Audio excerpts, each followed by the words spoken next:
Kata Rasulullah, mati itu yang paling enak. Jadi mati yang paling enak seperti kambing dikuliti hidup-hidup. Itu yang paling enak. Kalau yang paling sakit gimana? Yang paling enak mati seperti kambing dikulitin hidup-hidup. Tapi Rasulullah bersabda dalam hadis lain, wa yakhruju ruhul mu'min min jasadihi kama yakhruju sya'ru minal ajin. Gampang keluar roh orang beriman seperti rambut keluar dari tepung. Ceret, selesai. Hah, kok bertentangan nih hadis? Yang satu bilang seperti kambing di kulit hidup-hidup, Rasulullah sendiri yang mengatakan. Tapi Rasulullah mengatakan lagi, orang beriman mati rambut seperti rambut keluar dari tepung. Selesai, tidak terasa sakit. Loh, kok bertentangan ini hadis? Kalau kita orang bodoh seperti saya ini, nggak boleh sok pinter soal hadis. Hayya 'alal falah.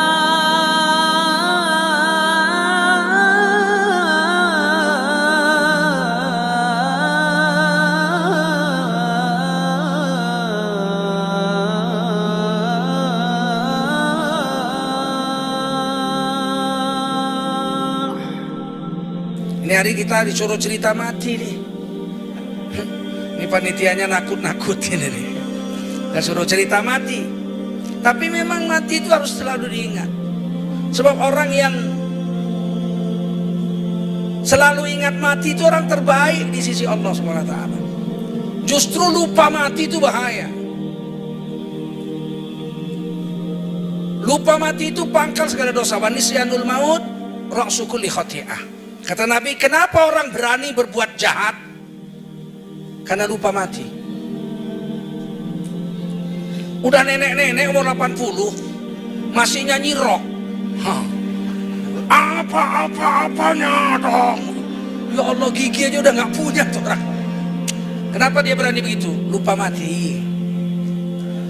Udah nenek-nenek umur 60 masih pakai rok pendek, gelar hajah. Disuruh pakai kerudung lah bu. Ngapain? Itu kan ke Arab-Araban. Kucing aja lihat dia udah gak selera. Aduh, kucing aja lihat pahanya udah kendor.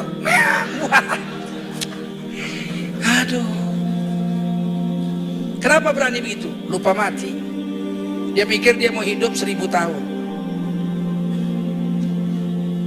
Yang hidup 1000 tahun cuma Nabi Adam 1050 tahun, Siti Hawa 950 tahun, Nabi Nuh 950 tahun. Tidak ada manusia hidup 1000 tahun itu, tidak ada. Yang hidup 1000 tahun itu cuma Nabi Adam sendiri. Ada satu lagi lah, Bob Tutupoli. 1000 tahun tak lama, hanya sekejap saja kita akan berjumpa pula. 60 aja udah stroke, mau 1000 tahun.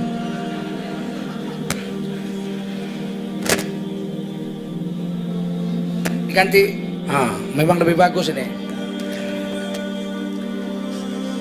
Cerita mati, kita mau cerita mati. Mati itu keniscayaan mesti. Kullu nafsin dha'iqatul maut. Yang bernyawa mesti mati. Manusia mati, hewan mati, jin mati, iblis pun mati. Ditiup sangkakala, iblis mati. Malaikat mati.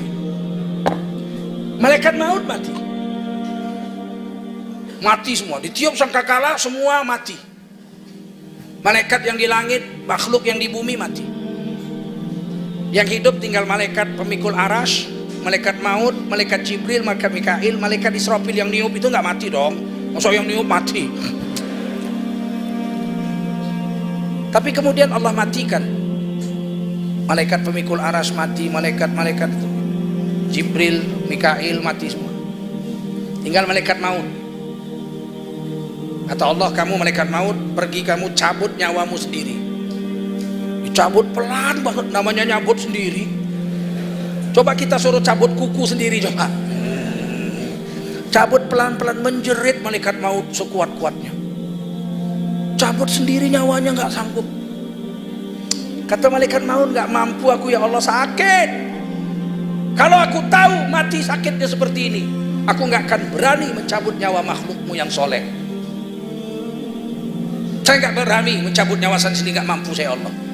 Akhirnya Allah matikan malaikat Mikail, malaikat maut habis. Tinggal Allah, huwal hayyul qayyum, yang maha hidup lagi maha berdiri. Ternyata mati sakit. Malaikat maut nggak sanggup mencabut nyawanya sendiri saking sakitnya. Kata Rasulullah, mati itu yang paling enak. Jadi mati yang paling enak seperti kambing dikuliti hidup-hidup. Itu yang paling enak.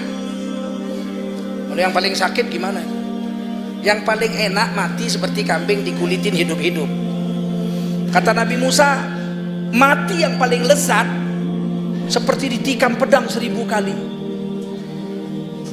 Kata Nabi Isa alaihissalam, mati yang paling enak seperti burung digoreng hidup-hidup. Bagaimana kita mau menghadapi mati yang sebegitu menyakitkan?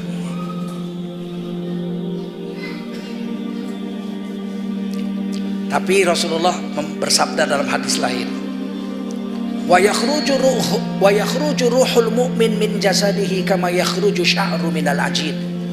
Gampang keluar roh orang beriman seperti rambut keluar dari tepung. Ceret, selesai. Hah, kok bertentangan di hadis? Yang satu bilang seperti kambing di kulit hidup-hidup, Rasulullah sendiri yang mengatakan. Tapi Rasulullah mengatakan lagi, orang beriman mati rambut seperti rambut keluar dari tepung. Selesai, tidak terasa sakit. Loh, kok bertentangan ini hadis? Kalau kita orang bodoh seperti saya ini, nggak boleh sok pinter soal hadis. Dia bilang, wah ini mengatakan sakit, yang ini Rasulullah bilang nggak sakit. Wah kalau begitu yang benar yang mana nih? Yang ini yang benar, yang ini dhaif dibuang, yang ini sahih diambil. Kita bukan ahli hadis, kita ini ahli hadas. Sebentar-bentar berhadas besar, sebentar-bentar berhadas kecil. Kita bukan ahli hadis, sok-sok mau menghakimi hadis. Satu orang ulama ahli hadis, beliau jumpa 2 hadis ini, dia nangis, ya Allah, hamba orang bodoh, nggak ngerti tentang hadis Rasul. Padahal dia hafal itu hadis, sama sanad-sanadnya dia hafal. Tapi aku nggak paham ya Allah, bagaimana yang satu bilang sakit, yang satu bilang mati nggak sakit. Beri kepahaman kepadaku ya Allah. Siang puasa, malam tahajud, siang puasa, malam tahajud, minta ilmu dari Allah. Wa ma utitum minal ilmi illa qalila. Tak ku beri ilmu padamu kecuali sedikit. Dia siang puasa malam tahajud, siang puasa malam tahajud, merenungi 2 hadis saja berhari-hari puasa dan tahajud. Sampai satu hari dia jumpa Rasulullah SAW dalam mimpinya. Siapa yang jumpa Rasul dalam mimpi itu pasti Rasul. Sebab iblis dan setan tidak mampu menyamar seperti Rasul. Jadi kalau siapa saja yang hadir ini pernah jumpa dengan Rasul dalam mimpi, itu pasti Rasul.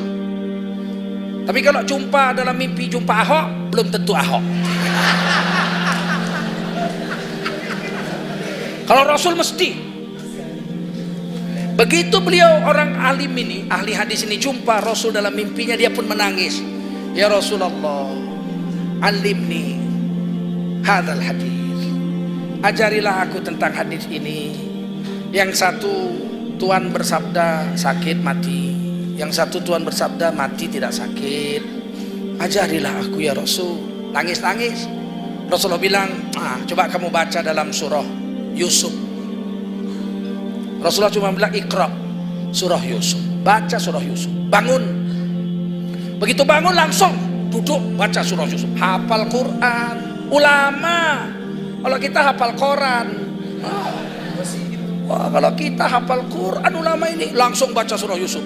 Dapatlah dia keterangan tentang hadis itu di surah Yusuf. Bahwa mati tetap sakit. Yang paling enak seperti kambing dikuliti hidup-hidup. Tapi kalau orang beriman yang mati yang soleh, diperlihatkan oleh Allah surga yang akan ditujunya ketika mau mati.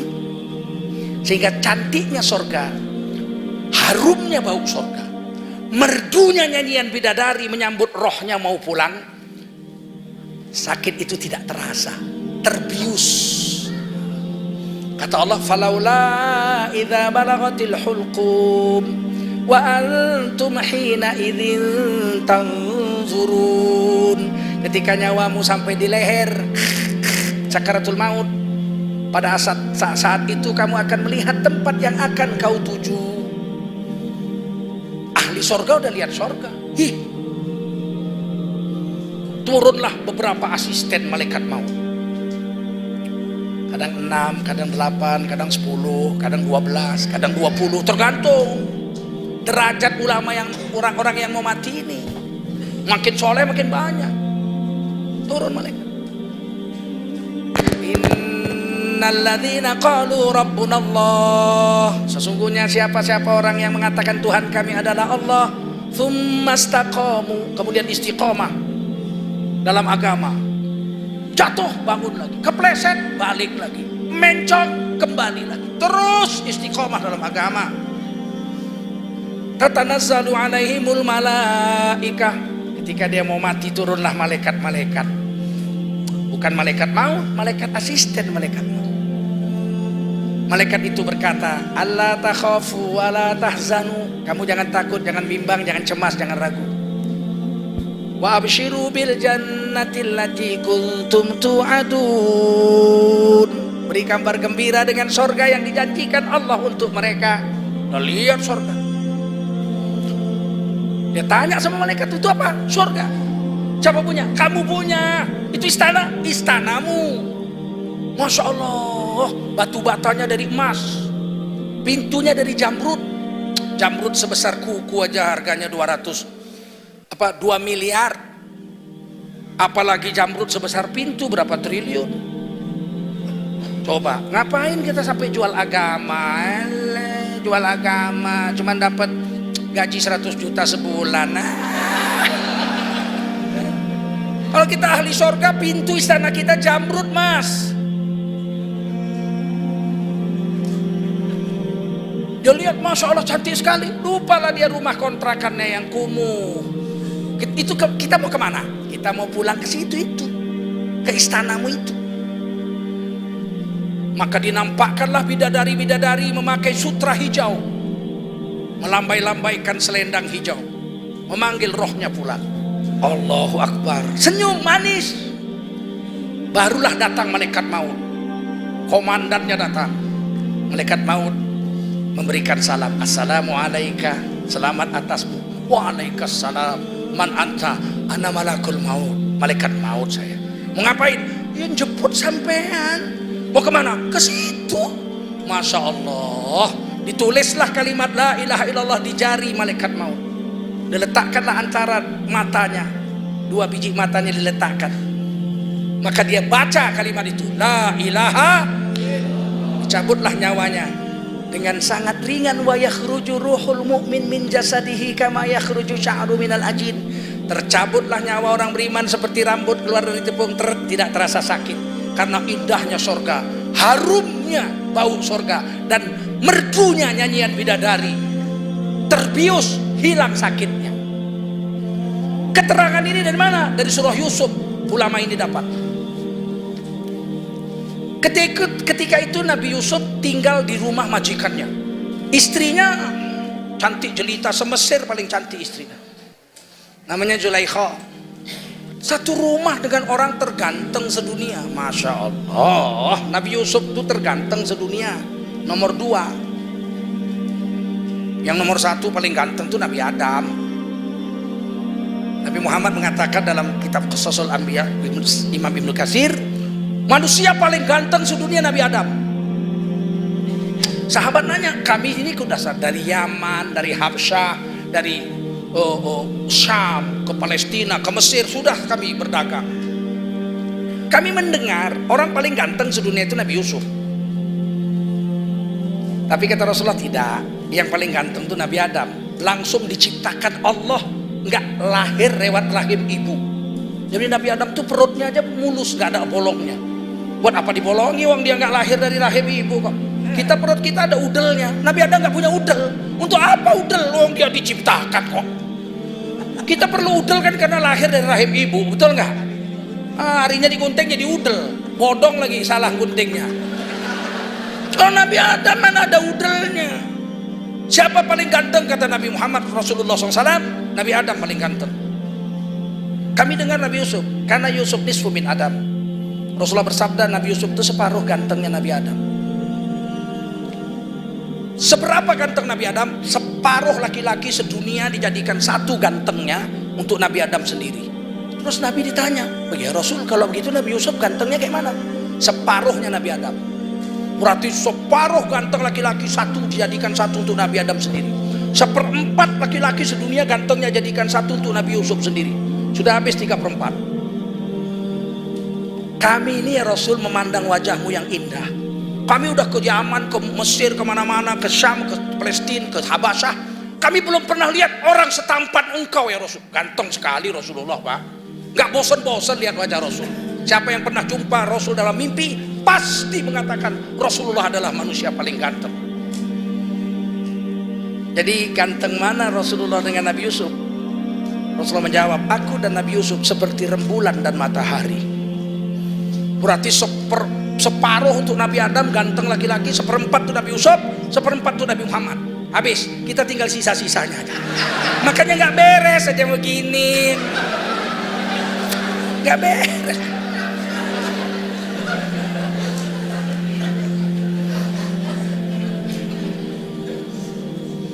Nabi Yusuf alaihissalam tinggal di rumah majikannya, istrinya perawan karena suaminya tidak punya senjata. Bayangkan perempuan yang tidak pernah disentuh laki-laki, satu rumah dengan orang terganteng sedunia setelah Nabi Adam. Maka satu hari diajaknya Nabi Yusuf berzina. Nafsunya Nabi Yusuf mau, nafsul amaroh, nafsunya mau, tapi imannya menolak. Sehingga Nabi Yusuf tidak mau, imannya menolak. Nafsu mau, nafsu mana mau nol, nafsu nggak mau taat sama Allah. Yang mau taat itu iman, paham? Kalau nafsu ngelawan aja sama Allah. Makanya kita disuruh puasa, sholat, zakat untuk mengontrol nafsu. Sebab nafsu tetap ngelawan. Mana mau nafsu tunduk sama Allah. Nanti kalau udah hancur nafsu itu berubah jadi nafsul mutmainnah, baru dia mau taat. Tapi untuk mencapai derajat nafsul mutmainnah itu kan susahnya bukan main, berapa tahun. Begitu Nabi Yusuf menolak perempuan ini, dia lari. Baginda Nabi Yusuf lari menuju jendela, menuju pintu. Itu perempuan mengejar, ditangkap jubahnya, robek sebelah belakang. Kudamin dubur. Jadi perempuan kalau udah mau jubah robek, bayangin itu. Jangan kalian pikir cuma laki-laki aja yang hebat. Makanya jangan kalian ganggu-ganggu perempuan. Laki-laki ini kadang-kadang di SMS perempuan, I love you baby.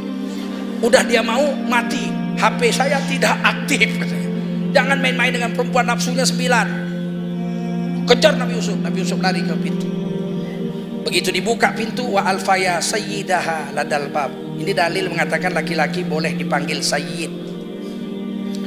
Setelah kejadian Nabi Yusuf ini digoda sama majikan perempuannya, mulai cerita orang di kampung. Pak, masa istri menteri jatuh cinta sama budak, gitulah kira-kira. Selera rendah. Ya kan, selera rendah jatuh cinta kok sama jongos. Apa? Ada istilah baru sekarang tuh, kacung. Kacung. Jatuh cinta kok sama kacung. Kacung gue. Ribut tuh satu kampung, bergunjing perempuan-perempuan kota itu. Perempuan begitu cantiknya, istri menteri jatuh cinta sama kacung. Panas juga nih perempuan. Sakitnya tuh di sini tuh. Awas lupa deh, diundang nih perempuan-perempuan, bangsawan-bangsawan diundang ke istananya. Dikasih pisau satu orang satu. Kalau di sini dikasih mangga lah, mangga yang sudah masak itu, yang ada air-airnya itu. Kata Zaliha, kalian kupas mangga, bukan mangga mengkel, mangga yang sudah ada airnya, yang udah mateng, kupas.